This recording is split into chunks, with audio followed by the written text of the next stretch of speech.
I was just 12 when the man I called Daddy dragged me into a broken car, drove me to a stranger's mansion, and sold me for $10 dirty. I remember the way he counted the money like it was gold, while I stood there crying, screaming, begging him not to leave me behind. But the biggest shock? The billionaire who bought me cold, heartless, rich beyond imagination was my real father? And he never told me. Why did he buy me like a slave? Why did he lie? Why did he let me suffer in silence when he knew the truth all along? This story is full of secrets buried in golden drawers, poison in food, betrayal from a woman who wanted me dead, and a letter from my mother that changed everything. And just when I thought I knew it all, I found out I had a twin. You don't want to miss this. Hit that subscribe button now, drop a comment on where you're watching from, and stay glued because this story will break your heart, twist your mind, and shake your soul. I was 12 years old when the man I called Daddy sold me. Not to a stranger on the street. Not to a desperate couple looking to adopt, but to a rich, cold man in a black car who didn't even look me in the eye. We were walking down Old Hill Street, where the drugstores were cracked, the air always smelled like burnt tires, and every building had bars on the windows. I thought we were going to the dollar store, the one where we bought expired cereal and sometimes ice cream when Daddy was in a good mood. But this time, he was quiet. His hand was sweaty around mine. Tight. Possessive. Like he was dragging me towards something he didn't want me to know about. "You're gonna stay with someone for a while," he muttered, lighting a cigarette without looking at me. "He's rich. You'll be better off." Better off? The words didn't make sense. We barely had a working fan in the house. The roof leaked when it rained. I slept on a torn mattress with holes in it. Anything would have been better off. But something in the way he said it made my stomach twist. Then I saw the man. He stepped out of a shiny black car, tall and serious, with sharp features and a suit so clean it looked like it came from a movie. His eyes weren't kind. They were unreadable, cold, calculating. "This her?" the man asked. Daddy nodded, pulled something from his back pocket, a folded paper, maybe, and handed it over. Then came the money. $10, a single bill, and some crumpled notes, like loose change from a bar fight. That was the price of my life. "No good boy, no hug. Used be good kid." I watched him walk away with a limp in his left leg. That same limp he got from falling off the porch drunk last summer. He never looked back. Not once. The man opened the car door. "Get in." I hesitated. My heart pounded against my ribs like it wanted to escape. I wanted to run, scream, fight, but my legs betrayed me. I got in. The car smelled like leather and secrets. Everything was silent except for the low hum of the engine. The city blurred past us, buildings getting taller, cleaner, richer. I was going somewhere I didn't belong. "Who are you?" I finally asked. The man didn't look at me. He just said, "Call me sir." And that was it. That was the day I was sold. That was the day my childhood ended. And that was the day I unknowingly met the man who had ruined and created my life. The mansion was nothing like the life I knew. The floors were glassy and cold. The ceilings were so high they looked like they touched the sky. Chandeliers hung like stars frozen in place. And everything smelled like money-polished wood, lavender, and quiet power. I was given a room bigger than our entire trailer back home. A 4-poster bed with silk sheets, walls painted soft cream, a gold mirror that showed every inch of my confused, trembling face. There were toys, books, clothes, folded like they'd never be touched. It should have felt like heaven, but it felt like a cage. The man, the billionaire, didn't speak much. The staff called him Mr. Bradford. He never smiled, never raised his voice, never even looked rushed. He was like stone. Sharp suit, expensive watch, and a voice that felt like it had been trained to give commands, not comfort. On the first night, a woman in a stiff black uniform came to me and said, "Mr. Bradford said you may call him Sir. Never Dad, never Father, only Sir. Do you understand?" I nodded. My small fists curled into the hem of my dress. I was afraid to speak, afraid to ask why. At dinner, he sat at one end of the long, cold dining table. I sat at the other. Between us were 10 plates of food neither of us touched. He didn't ask me questions, didn't say welcome, didn't even glance up from his wine. I tried to speak. "Sir, why did you buy me?" He paused, looked up. His blue-gray eyes pierced through me. "You needed somewhere safe. You have it now." That was it. That was all he said. The days moved like ghosts, silent, slow, strange. I had everything a child could ask for, except a voice, love, or truth. The staff treated me like glass, smiling too wide, but never talking too much. Like they'd been told to handle me gently, but not get close. At school, they enrolled me under a different last name. Taylor, not Bradford. When I asked the butler why, he just replied, "Orders, ma'am." Even the books in my room had my name printed on little golden tags. But not my real name, just Ellie Taylor. At night, I would lie awake in that soft bed and wonder if I was dreaming. Was I in danger? Was this some rich man's twisted idea of charity? Why wouldn't he explain who he was or what I was doing there? I didn't even know what I wanted more, to go back to the man who sold me, or understand why this new man treated me like I was made of guilt. One afternoon, as I wandered the hallways, I passed his study. The door was slightly open. I peeked in. He was on the phone, pacing, angry. "I told you this was the safest way. She can't know the truth, not yet. She's not ready." My breath caught in my throat. "No what? Not ready for what?" The next day, I returned to that hallway, but the door was locked. From then on, he barely spoke to me. But I started watching, listening, looking for cracks in the walls of silence. That's when I found it. A picture frame on the far shelf behind glass. My eyes didn't lie. It was a photo of my mother holding a baby, holding me, and beside her, the same cold man who now made me call him Sir. I stared at the photo so long I forgot how to blink. It was tucked behind a locked glass cabinet, just high enough to be out of a child's reach. But I saw it clearly. The woman I had only ever seen in scraps and old faded photos stuffed under the bed back in our trailer was in a pristine frame, glowing with life. She was smiling, her hair curled gently around her face. She wore a pale blue dress, and in her arms, a baby round cheeks, tiny fists. Me. But it was the man standing next to her that made my legs go weak. Standing tall, arm wrapped loosely around her waist, was the same man who now made me call him Sir. Mr. Bradford. He wasn't wearing a suit in that photo. No icy stare. No cold shoulder. He looked warm, happy, human. So why did he pretend not to know her? Not to know me? That night I couldn't sleep. I kept replaying the conversation I overheard days ago.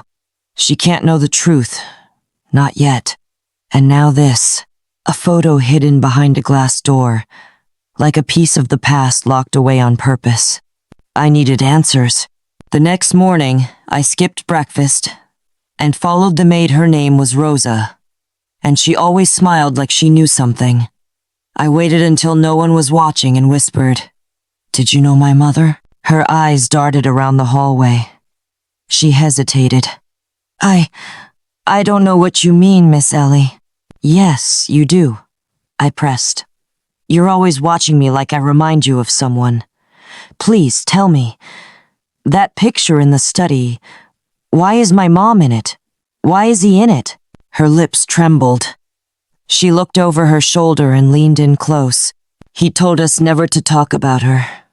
But, yes, I knew her. She was kind, beautiful. She used to live here before you were born. I froze. She lived here? With him? Rosa only nodded. Her voice lowered to a whisper. They were in love once. Deep love. But something happened. Something bad. One day she disappeared. Just like that. And then, years later, you showed up. The floor felt like it shifted under me. My head swirled with questions. If they were in love, why didn't he ever mention her? Why did he let me grow up in a trailer with a man who treated me like trash? And why pretend to be a stranger now? Why didn't he come for me? I whispered. Rosa's eyes filled with tears. Maybe he thought it was safer for you to be away. Maybe he was wrong. Just then, the sound of approaching footsteps made her straighten up. She wiped her eyes and whispered quickly, "Check the back of the picture. It's not just a photo." Then she vanished down the hallway like nothing had happened. That night, I crept into the study. The house was quiet. Too quiet. I climbed onto a leather chair, opened the glass case, and pulled out the picture frame with shaking hands. It was heavier than I expected. My heart pounded as I turned it over. Taped behind the photo was a small, folded letter. My hands trembled as I opened it. It was addressed to Eliana, my full name, which nobody here ever used. The handwriting was delicate, slanted, definitely a woman's. My sweet Eliana, if you're reading this, it means you found me. Somehow, I tried to protect you from all of it. From him, from the pain, from the truth. But you have a right to know. I didn't finish reading that night. My tears blurred the words. But I knew one thing. Nothing about my life was what it seemed. And the man I now lived with had been hiding something huge. I read the letter over and over again, but each time the words cut deeper. My mother's voice, though silent on paper, echoed louder than any scream I'd ever heard. From him, from the pain, from the truth. But you have a right to know. Eliana, your father wasn't always like this. He wasn't always rich, or cold, or dangerous. There was a time he held my hand just to feel my heartbeat. We were young, stupid, in love, and I was already pregnant with you when things fell apart. My hands trembled as I kept reading. His family didn't want us together. I was too simple, too poor, not his class. When I refused to have an abortion, they gave him a choice: leave me, or lose everything. And your father, he chose money.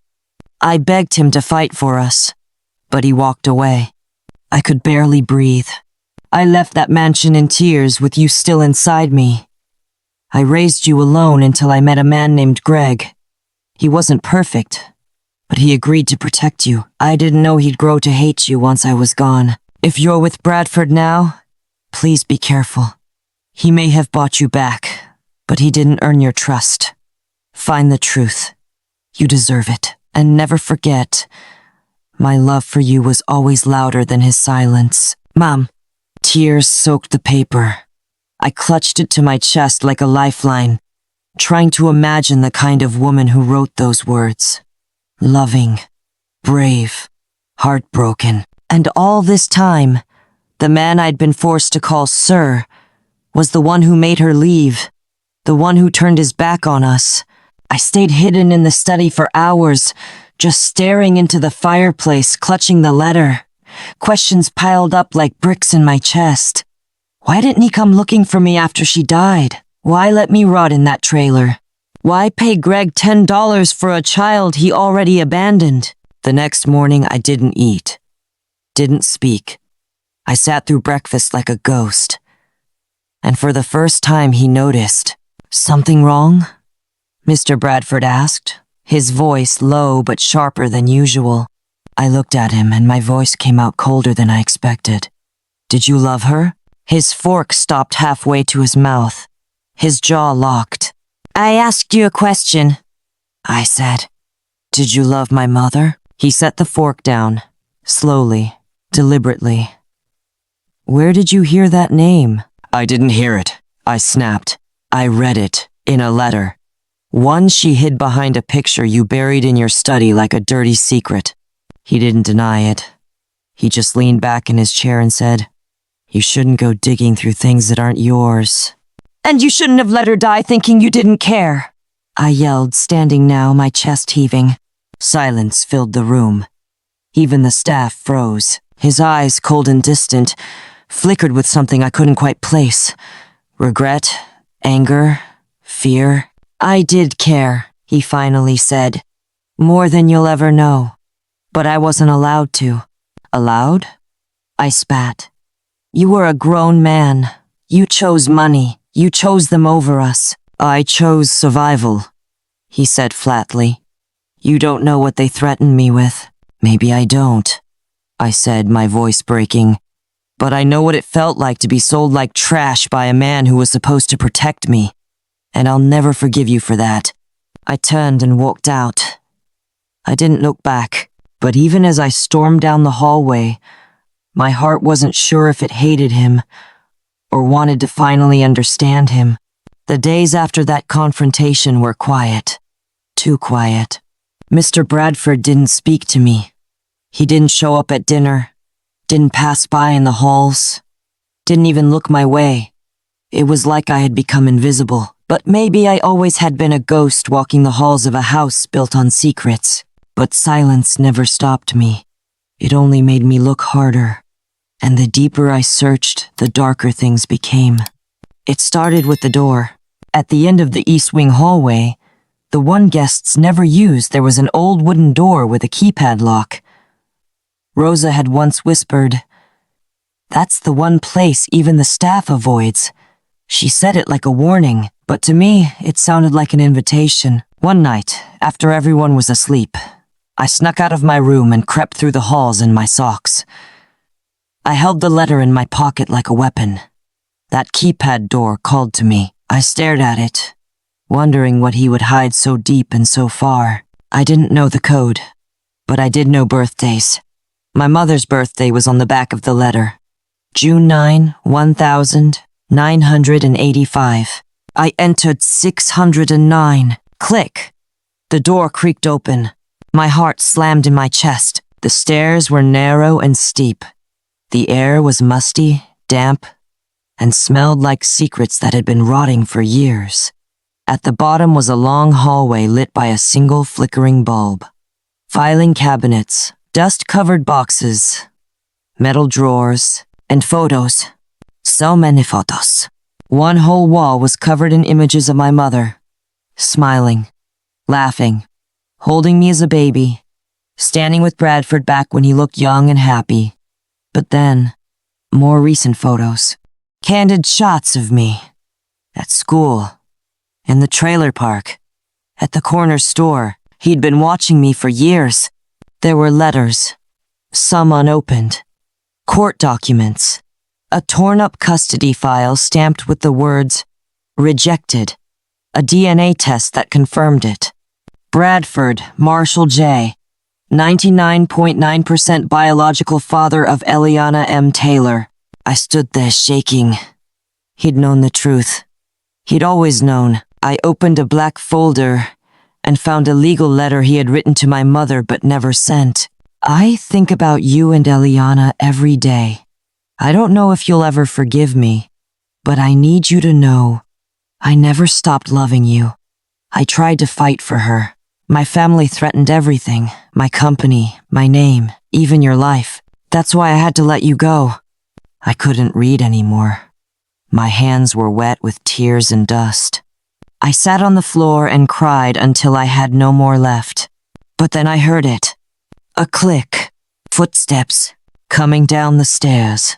I jumped up, shoved the files back into place, and ducked behind one of the cabinets, heart pounding. It wasn't Mr. Bradford. It was her. A woman I'd only seen once or twice. Always perfectly dressed. Cold eyes. Too much perfume. I remembered Rosa whispering, "That's his wife. Stay away from her." She moved through the room quickly, heading straight for the cabinet I had opened. And I heard her mutter under her breath, I told you that girl would ruin everything. My blood froze. She pulled something from the drawer and tucked it into her coat, then walked out like a shadow. I waited until the sound of her heels disappeared. Then I crept out, hands trembling. Someone in this house didn't want the truth coming out, and now I knew who. I couldn't sleep that night. Not after what I saw. She had been down there. Bradford's wife, slipping through the cellar like a serpent in silk, taking something from the drawer, whispering about me ruining everything. I wasn't imagining it. I wasn't overthinking. That woman hated me. And now, I was sure she was hiding something too. The next morning, the house felt colder than usual. Rosa wouldn't meet my eyes. The other staff moved around me like I was radioactive. I tried to act normal, but the weight of the truth pressed hard against my chest. Every smile felt fake. Every whisper felt like a warning. At breakfast, I waited for Mr. Bradford to show up. He didn't. Instead, she did. Miss Clarissa Bradford. Tall, sharp, polished. A face carved from ice. She sat at the head of the table like a queen claiming her throne. The staff rushed around her like scared birds. Then she looked at me with a smile that didn't touch her eyes. "Eat, sweetheart," she said softly. "You'll need your strength." I froze. Her voice was sweet, too sweet, like honey over broken glass. I pushed the food around my plate but didn't take a bite. My stomach churned. Not from hunger, but from fear. She leaned forward and tapped her manicured fingers on the table. "Marshall's not feeling well today. Poor man. All this stress can be so draining." I stared at her. "What stress?" She laughed too quickly. "Oh, business. You wouldn't understand." But I did. I understood everything. After breakfast, I ran to Rosa, pulled her aside in the laundry room. "I saw her in the cellar," I whispered. "She took something from the drawer." Rosa's face turned white. "You weren't supposed to go down there." "She said I'd ruin everything," I added. "Rosa, what is she hiding?" Rosa hesitated, then grabbed my hands. Her voice dropped low. "She didn't want you here, Eliana. She fought your father when he brought you back. Said you'd be a threat. To the name, the will, the inheritance, everything." My chest tightened. She wants me gone?" Rosa looked around, eyes wide. "Promise me something. From now on, don't eat anything unless I give it to you. Understand?" I nodded slowly. That evening, dinner was served again. Mr. Bradford was absent. Clarissa sat across from me, smiling softly, like a cat watching a trapped bird. The soup was steaming. Rich. Spiced. Perfectly prepared. I didn't touch it. "Not hungry?" she asked, head tilted. "I'll eat later," I mumbled. Her eyes narrowed just slightly, but enough to see the crack in her mask. Later that night, Rosa brought me a sandwich in my room. "You did good," she whispered. "Never let her catch you off guard." "But why is she like this?" I asked. "Why hate me so much?" Rosa's voice was tight with fear. "Because you are the real heir. Not her. Not her son. You have your father's blood. His name. His legacy. And she's afraid you'll take everything she fought for." I sat frozen on the edge of my bed. "She's not done, Eliana," Rosa said, gripping my hand. "She failed today, but she'll try again." That night, I locked my door. For the first time in that mansion, I truly felt unsafe. I wasn't just an outsider anymore. I was a target, and someone in that house wanted me gone, quietly, permanently. The next morning, I went straight to the study. Enough hiding. Enough silence. I wasn't going to live in fear in a house where my life felt like a game played behind gold walls. I didn't knock. I pushed the door open. Mr. Bradford sat at his desk, staring into a glass of untouched whiskey. He looked older than usual, weaker, as if the weight of years had finally caught up with him. He looked up when I entered. No surprise, just tired eyes. I need answers, I said, my voice steady.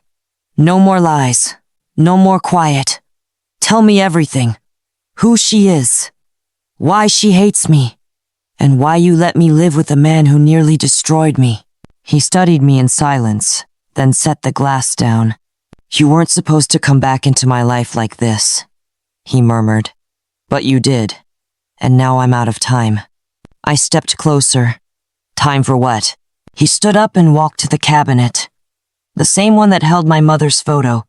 He pulled out a locked drawer and opened a small box. Inside was a faded baby bracelet, pink and blue beads.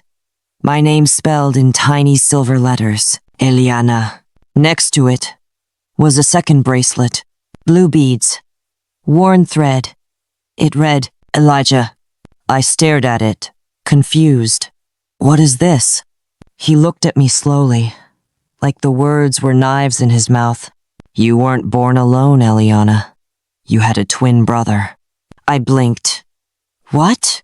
Elijah, he continued, was born just minutes after you. Strong, healthy, just like you. But when your mother fled with you, she couldn't take both of you. She left him behind, with me. My entire body froze. You're lying. I'm not, he said, his voice barely a whisper. He was raised here, in this house, but things went wrong. He was a difficult child, rebellious, angry. He felt abandoned, and one day he ran away. He was 15. I shook my head. Why didn't you tell me? Why didn't anyone tell me? Because I failed both of you, he said, voice cracking. I couldn't find him. I tried for years, but he vanished. And I thought, if I couldn't protect him, at least I could bring you back. Try again. Do it right this time. My head spun. A twin? A brother I'd never known existed? Where is he now? I asked. I don't know, he admitted. But I believe Clarissa knows more than she's saying. Of course. It all made sense. Clarissa had been in the picture the whole time. She must have hated my mother, resented me, and possibly pushed Elijah out of the picture too. You let her raise him? I asked. After what she's tried to do to me? She wasn't always like this, he said quietly. Or maybe I just refused to see it. The walls felt like they were closing in. I had a brother. I wasn't alone in this world, but he was missing, maybe in danger. And Clarissa? She was more dangerous than ever. I stood up, heart racing. I want the truth, all of it. And I want to find him. If he's out there, he deserves to know what happened. He deserves to know me. Mr. Bradford nodded. Then we find him. But deep down, I knew it wouldn't be that easy. People like Clarissa didn't let go of secrets easily. And the deeper I dug into this family, the more I realized. The truth wasn't buried. It was protected. Violently. The mansion no longer felt like a home. It felt like a puzzle box, elegant, expensive, but full of traps. Since the day I learned about Elijah, my mind hadn't rested. I was wired, alert, watching every move Clarissa made like a hawk. I couldn't trust her. I couldn't trust the walls, not even the food. Rosa had started sneaking me sealed snacks from town chips, juice, anything unopened. I had no appetite for luxury anymore. All I wanted was the truth, and Clarissa knew I was digging. She didn't hide it. The glares became colder, the silence louder, and when I passed her in the hallway that Tuesday morning, she stopped and gave me a smile that felt like poison. I hear you've been asking a lot of questions, she said sweetly. I didn't respond. She stepped closer, voice dripping with false warmth. Curiosity is dangerous in a house like this, dear. You never know what you might find. I met her eyes without flinching. Or who might fall. She laughed low and slow. My, how bold you've become. Then she leaned in, whispering, "Let's hope your bravery doesn't get you buried." That night, I couldn't sleep. Every sound outside my door made me jump. Every creak in the hallway felt like a shadow moving closer. And I was right to be paranoid. At exactly 2:13 a.m., I heard the click. My door. Someone was trying to open it. I sat up, heart pounding, and stared as the handle twisted. Locked. Whoever was outside jiggled it again. Then silence. And then, the faintest whisper through the crack. "Eliana." I froze. That voice wasn't Clarissa's. It wasn't Rose's either. It was a boy's. I crept to the door and pressed my ear against it. "Eliana, I know you're in there." Then silence. I opened the door a crack. The hallway was empty. I opened the door a crack. The hallway was empty. No footsteps. No sign of anyone. Just a chill in the air and the echo of that name. "Alaya?" I whispered into the dark. Nothing. I locked the door again and backed away. The next morning, I rushed to Rosa in the pantry. "Someone was at my door last night," I told her.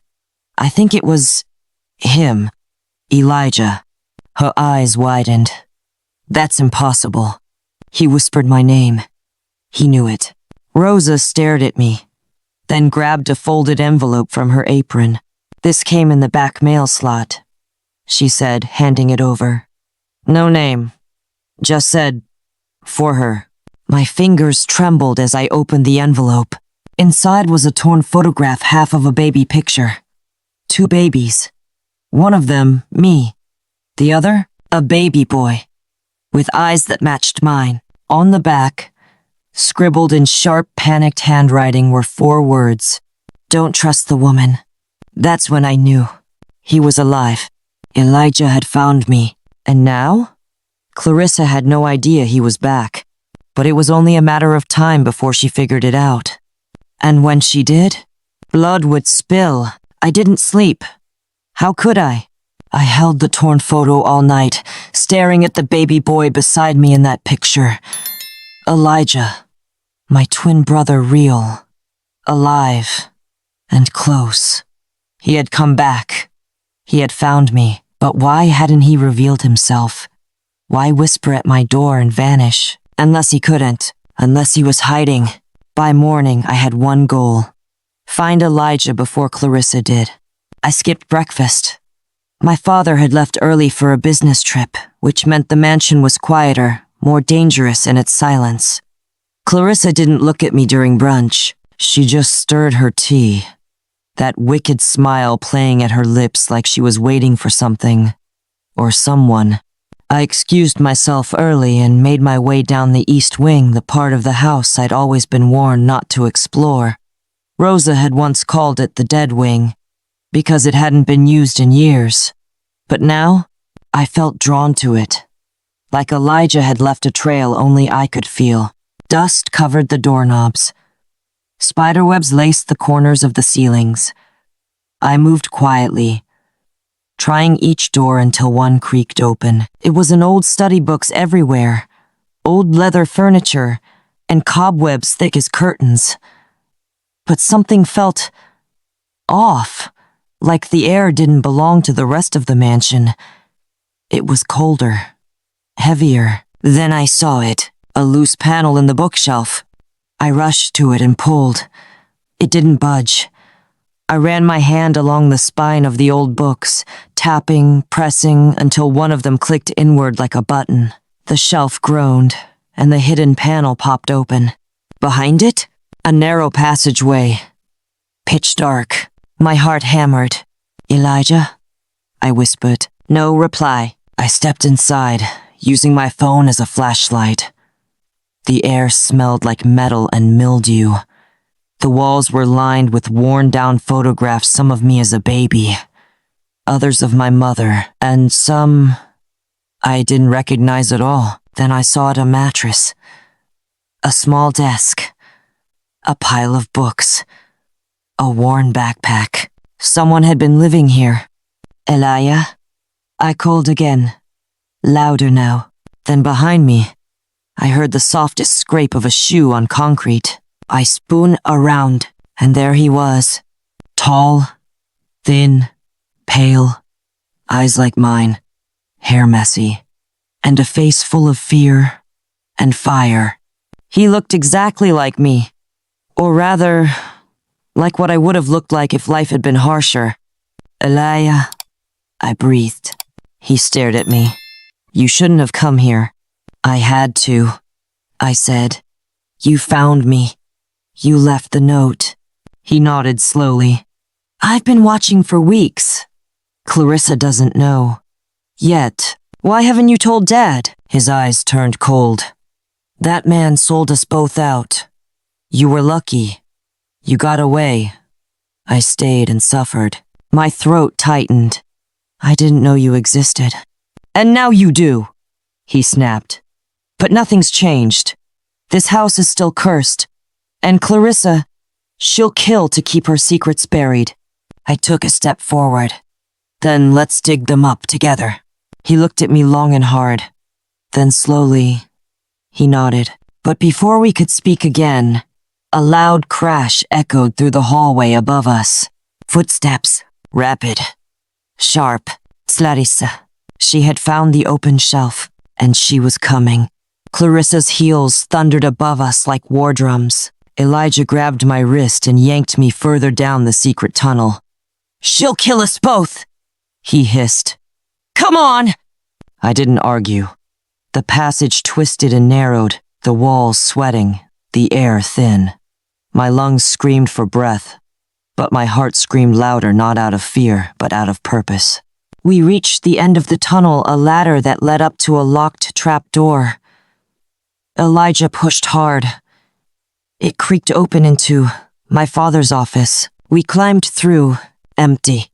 He was still out of town good. I locked the trap door and backed away. Why did you stay hidden? I asked, panting. Elijah looked out the office window. Because Clarissa didn't just raise me, he said. She owned me. She locked me away for years. Said I was born out of betrayal. That I was evil. My heart sank. But we're twins. How could she? She's not our mother, he cut in. She's not even Dad's legal wife. I froze. She manipulated him after Mom died. Gained control over his estate. Told him we both died in childbirth. Then convinced him to give up everything to move on. But he didn't know I was still alive. Neither of us did. Elijah reached into his backpack and pulled out documents. Hospital records, birth certificates, a hidden will. She forged everything, took over everything. But the real will? He handed it to me. Leaves the entire empire to Mom's children. Tears welled in my eyes. That means everything belongs to us. He nodded. And Clarissa knows it. Just then, the door slammed open. Clarissa, face flushed with rage, eyes wild, gun in hand. I told you not to dig! She shrieked. She aimed at Elijah. I stepped in front of him. No. You don't understand! She screamed. I built all this. I cleaned up your pathetic father's messes. I deserve this! You deserve prison, I snapped. And you'll get it. Behind her, Rosa appeared, phone in hand, camera rolling. I've got everything, Rosa said calmly. Try it. Pull that trigger.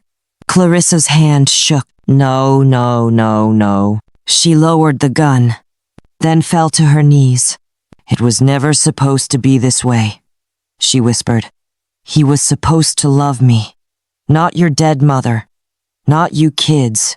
Elijah and I stood over her like shadows reclaiming our light. Within a week, Clarissa was arrested. Forgery. Fraud. Attempted murder. My father returned home and collapsed in tears when he saw Elijah. He apologized 1,000 times for the past. For not knowing. For selling me. Never realizing he was giving me back to the daughter he thought was dead. It took time. But Elijah and I slowly began to rebuild our lives. We were no longer the broken children of secrets. We were survivors.